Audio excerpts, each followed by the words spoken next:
বন্ধুরা, সোমাদির রান্নাঘরে সবাইকে স্বাগত। আশা করছি আপনারা সবাই খুব ভালো আছেন। আজ আমি শেয়ার করতে চলেছি সুজির ল্যাংচা। বাড়িতে কোনো অতিথি এলে আপনারা খুব সহজেই বানিয়ে নিতে পারবেন। আমি খুব কম সময়ে সামান্য উপকরণে বানিয়ে দেখাবো, আর তার জন্য সম্পূর্ণ ভিডিওটি দেখতে হবে। আমার চ্যানেলে নতুন বন্ধুদের কাছে অনুরোধ চ্যানেলটিকে সাবস্ক্রাইব করার জন্য, আর ফেসবুক বন্ধুদের কাছে অনুরোধ পেজটিকে ফলো করার জন্য। চলুন দেখে নেওয়া যাক রেসিপিটি। সুজির ল্যাংচা বানানোর জন্য এখানে আমি 250 গ্রাম সুজি শুকনো কড়ার মধ্যে ভেজে নেব। আমি ফ্রাই প্যানে সুজিটা নিয়ে নিয়েছি। এইভাবে আমি হালকা করে ভাজবো, বেশি লাল লাল করে ভাজবো না।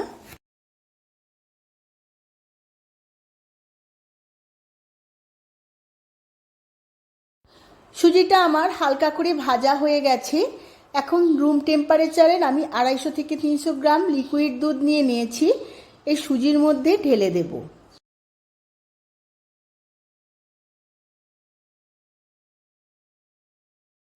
সুজিটা আমি 5 মিনিট খুব ভালোভাবে সেদ্ধ করে নেব দুধের মধ্যে।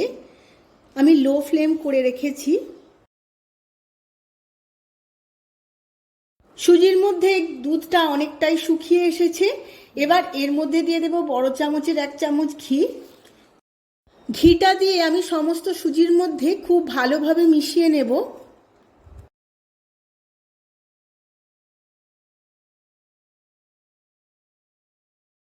সুজিটা অনেকটাই শুকনো হয়ে গেছে। এবার আমি চাপা দিয়ে 2-3 মিনিট রেখে দেব। এই সময় গ্যাসের ফ্লেমটা অফ করে দেব। অপরদিকে একটা কড়া বসিয়ে নিয়েছি। এবার আমি শিরা বা রসটা বানিয়ে নেব। তার জন্য আমি কড়ার মধ্যে 3 থেকে 400 গ্রাম জল নিয়ে নিয়েছি। এরপর আমি 2 বাটি চিনি দিয়ে দেব। চিনির ওজনটা আমার 400 গ্রাম। এবার এইভাবে জলের মধ্যে চিনিটা খুব ভালোভাবে মিশিয়ে নেব। চিনির রসটা আমার অনেকটাই ফুটে গেছে। এবার এর মধ্যে দিয়ে দেব 3-4টে ছোট এলাচ, আমি যেটা থেঁতো করে নিয়েছিলাম। এবার আরো কিছুক্ষণ ফুটিয়ে রসটা আরো একটু ঘন করে নেব। চিনির রস বা শিরাটা আমার একদম রেডি হয়ে গেছে। গ্যাসের ফ্লেমটা আমি অফ করে দিয়ে সাইডে সরিয়ে রাখবো। সুজিটা অনেকটাই ঠান্ডা হয়ে গেছে। এবার ফ্রাই প্যান থেকে আমি একটা অন্য পাত্রে ঢেলে নেব।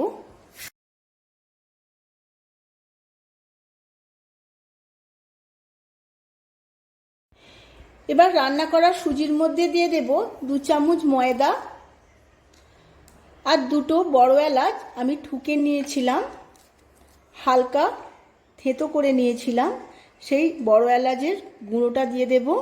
যেহেতু এটা ল্যাংচা হচ্ছে, ল্যাংচা বা পান্তুয়াতে বড় এলাচটা খুব ভালো একটা সেন্ট এনে দেয়।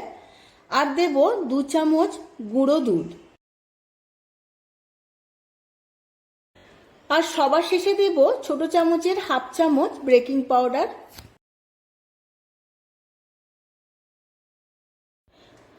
সুজির সাথে সমস্ত উপকরণগুলো খুব ভালোভাবে মেখে নিতে হবে।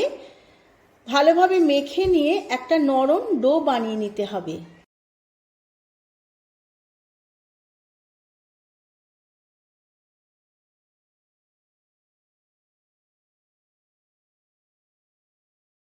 খুব ভালোভাবে মেখে নিয়ে একটা নরম স্মুথ ডো বানিয়ে নিয়েছি। এবার আমি ছোট ছোট করে লেচি কেটে নেব।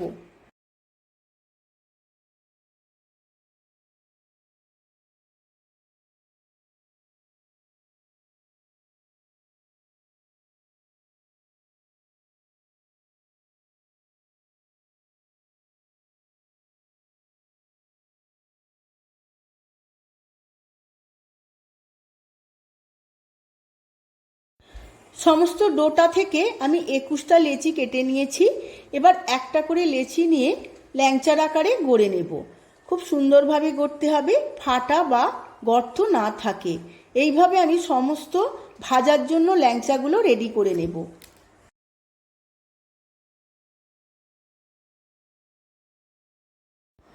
সমস্ত লেচিগুলো থেকে ল্যাংচা গড়ে নিয়েছি।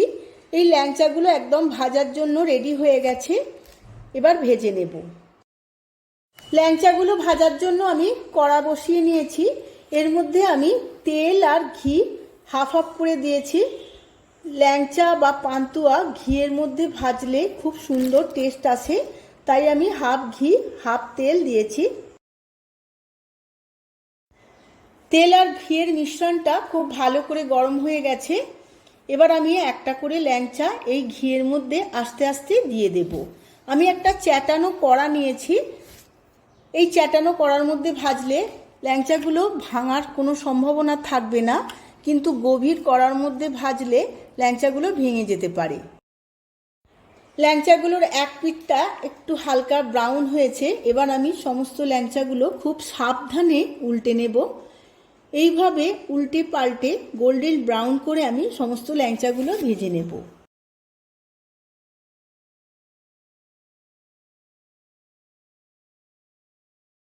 ল্যাংচাগুলো অনেকটাই ভাজা হয়ে গেছে, গোল্ডেন হয়েছে। আরও একটু ডার্ক গোল্ডেন করব।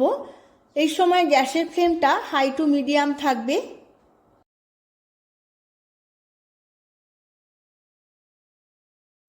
ল্যাংচাগুলো আমার একদম ভাজা রেডি হয়ে গেছে। এবার আমি রসের মধ্যে ডাইরেক্ট দিয়ে দেব। এইভাবেই আমি বাকি ল্যাংচাগুলো ভেজে নিয়ে রসে ডোবানোর জন্য রেডি করে নেব।